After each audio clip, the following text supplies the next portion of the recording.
नमस्कार दर्शकों, खबरनवीस में आपका स्वागत है। अगर आपने खबरनवीस को सब्सक्राइब नहीं किया है तो इसे जरूर सब्सक्राइब करें और लेटेस्ट खबरों और अपडेट्स के लिए बेल आइकॉन को भी जरूर धरना दबाएं। प्रदर्शन करके न्याय दिलाने का काम किए हैं और आगे भी हमारा संकल्प है कि अन्याय के खिलाफ, जुल्म के खिलाफ, उत्पीड़न के खिलाफ, गरीबों के हक के लिए हम सदैव संघर्ष करते रहेंगे।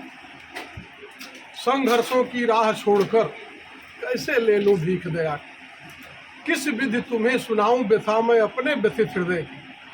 कदम कदम पे कांटे चुभते पाँव में, असह्य पीड़ा सहकर भी राही हूँ अपने राहों की, राही हूँ अपने राहों की। हमारी राह वही है।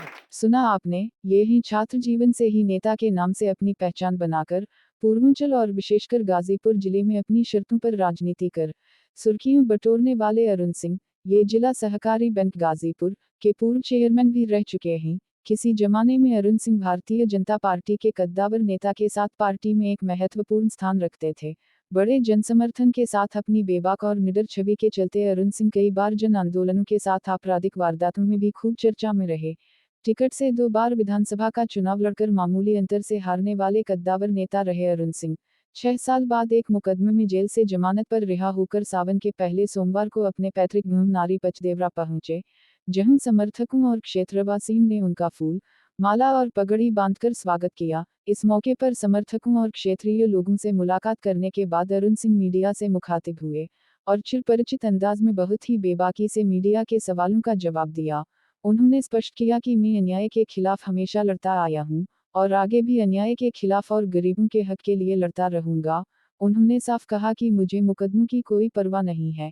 एक सवाल के जवाब में उन्होंने स्पष्ट कर दिया कि वे भारतीय जनता पार्टी के सदस्य नहीं हूं, लेकिन उसकी नीतियां अच्छी है और भाजपा के किसी भी विपक्षी दल के किसी भी नेता से मैं भाजपा की वर्तमान नीतियों पर खुलकर चर्चा कर सकता हूं। उन्होंने मीडिया से चर्चा के दौरान आगामी नगर पालिका परिषद चुनाव और लोकसभा चुनाव के बारे में भी अपनी राय स्पष्ट की। आइए सुनते हैं गाजीपुर में नेता के नाम से मशहूर अरुण सिंह ने सावन के पहले दिन मीडिया से क्या बात की। श्रावण मास के महीने में हर सोमवार को पूजन अर्चन का कार्यक्रम रखते हैं और इस बार तो महासंयोग हुआ। जेल यात्रा के बाद पहले सोमवार को अपने गांव पधारे और यहाँ पर रुद्राभिषेक पूजन अर्चन हुआ, माँ दुर्गा का पूजन अर्चन हुआ, सब लोग प्रसाद भी प्राप्त किए। यह बहुत बड़ा सौभाग्य का विषय है। 6 साल बाद आप आए हैं और आप अपने काफ़ी करीबियों के पुराने साथियों को दोबारा देख रहे हैं साथ में, और इतना जन सैलाब आपके साथ चल रहा है। हमारी थाती पूंजी यही है। हम लोग 25 साल से संघर्ष किए और संघर्ष के बल पर ही गरीबों को, मजलूमों को न्याय दिलाए हैं। किसी उत्पीड़न के खिलाफ, चाहे गुंडा माफिया रहे हो, चाहे किसी की जुल्मी सरकार रही हो, हम लोग संघर्ष करके, आंदोलन करके गरीबों को न्याय दिलाए हैं। मुकदमे भले हमारे खिलाफ बहुत लगे, उसकी हमने कभी परवाह नहीं की। आज उसका नतीजा है कि वो सभी लोग हमको स्नेह दे रहे हैं, प्यार दे रहे हैं। और विशेष करके तब जब 6 साल की जेल यात्रा के बाद हमारे 6 साल में पूरा हमारा जनपद नेतृत्व विहीन सा लग रहा था। कैसे जाते थे लोग नैनी जेल में मुझसे मिलने, अपनी पीड़ा बताते थे, कहते थे, हम पूछते थे अरे कोई पैरवी होगा? कोई पैरवी वाला नहीं है। बीजेपी के नेता तक भी नहीं किसी की पैरवी करते थे। बीजेपी की सरकार रहने पर भी विपक्ष की कहाँ सुनी जाती थी। उस परिवेश में हम लोग राजनीति किए हैं। जब 2 बार सपा बसपा की सरकार थी, धरना प्रदर्शन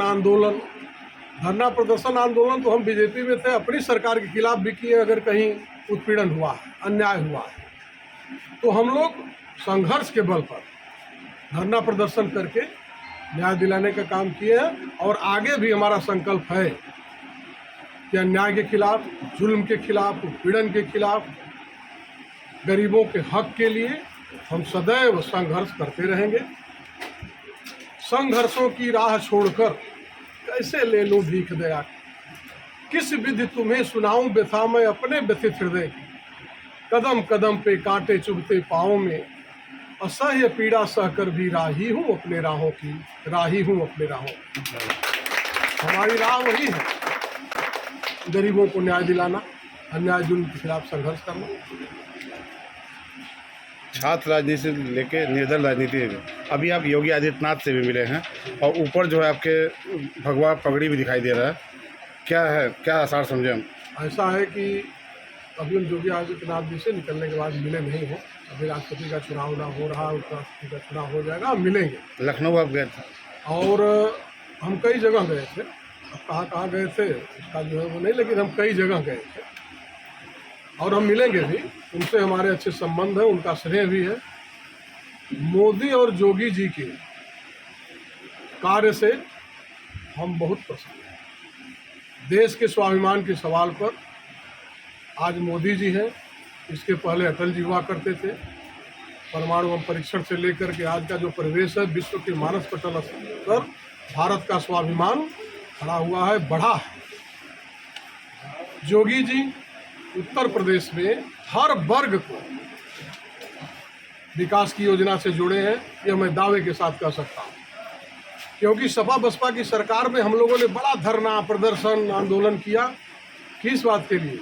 इसको राशन नहीं मिल रहा है, इसकी पेंशन नहीं बन रही है, इस गरीब की झोपड़ी है, इसको आवास नहीं मिल रहा है। इन दोनों सरकारों में आवास उन्हीं को मिला जिनके पास ट्रैक्टर थे, मकान थे, घर थे। गरीब को नहीं मिला। आज गरीब को अन्न मिल रहा है, कोई भूखा सो नहीं रहा है, गरीब तक विकास पहुंच रहा है। हमने 6 वर्ष के अंदर विकास की समीक्षा भी की थी। बहुत से जनपद के लोग जाते थे, मिलते थे, पूछते थे, तो आवास मिल रहा है गरीबों को, शौचालय बन रहा है गांव-गांव। इस बात की चर्चा लोग करते हैं, हमने देखा भी, समझा भी, इसलिए हम दावे के साथ कह सकते हैं। हालांकि मैं भाजपा में नहीं हूँ, मैं दावे के साथ कर रहा हूँ बीजेपी में नहीं हूँ, लेकिन किसी भी विपक्षी दल का कोई अगर विकास की बात करे तो मैं बहस कर सकता हूँ, डिस्कस कर सकता हूँ। एक समय था जब अरुण सिंह पूर्वांचल के फायर ब्रांड नेताओं में से एक थे। भाजपा के कद्दावर नेता मुरली मनोहर जोशी राजनाथ सिंह जैसे नेता के साथ मंच साझा करते थे। मनोज सिन्हा के खिलाफ चुनाव लड़े। अब वर्तमान समय में आप 6 साल जेल रहने के बाद बाहर आए, क्या रणनीति होगी? क्या लगता है कि फिर वो माहौल और वो स्थान आपको मिल पाएगा? अब वो स्थान मिले न मिले, वह समय निकल गया। मैं सम्मान स्वाभिमान के साथ राजनीति करता हूँ। मान स्वाभिमान सम्मान मिलेगा तो फिर वो धारा आएगी, नहीं मिलेगा तो जिस धारा पे चल रहा हूँ मैं चलूँगा। मेरा वही है, गरीबों के लिए संघर्ष, किसी के खिलाफ अन्याय न हो, जुल्म न हो, पीड़न न हो, ये हमारा नारा है, यही हमारा एजेंडा है। अगर इस एजेंडे में भारतीय जनता पार्टी खरी उतरती है तो मैं उसके साथ हूँ, अगर नहीं उतरती है तो उसके विरोध में भी हूँ। आगे की रणनीति क्या होगी? आने वाले समय में नगर पालिका चुनाव और लोकसभा चुनाव, आपकी क्या रणनीति? अब चुनाव तो जनता को निर्णय लेना है। 6 साल में हम वहाँ से देखे जनता तरह तरह के निर्णय ली, तो फिलहाल जनता का जो निर्णय होगा, जनता जो समझेगी वो करेगी। हम लोग जनता के साथ हैं, रहेंगे। जनता के निर्णय को कौन अस्वीकार कर सकता है? सावन का महीना है, जनपद वासियों को क्या मैसेज देना चाहिए? सावन के महीने में संपूर्ण जनपद वासियों को हम हार्दिक बधाई देंगे।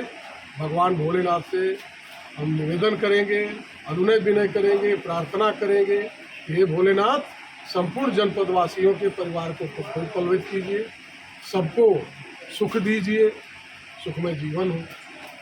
अगर आपने खबरनवीस को सब्सक्राइब नहीं किया है तो इसे जरूर सब्सक्राइब करें और लेटेस्ट खबरों और अपडेट्स के लिए बेल आइकॉन को भी जरूर दबाएं। दर्शकों, कोरोना फिर पांव पसार रहा है, इसलिए आप कोरोना टीका लगवाना सुनिश्चित करें और कोविड प्रोटोकॉल का पालन भी जरूर करें, क्योंकि कोरोना से बचाव ही एकमात्र कारगर उपाय है।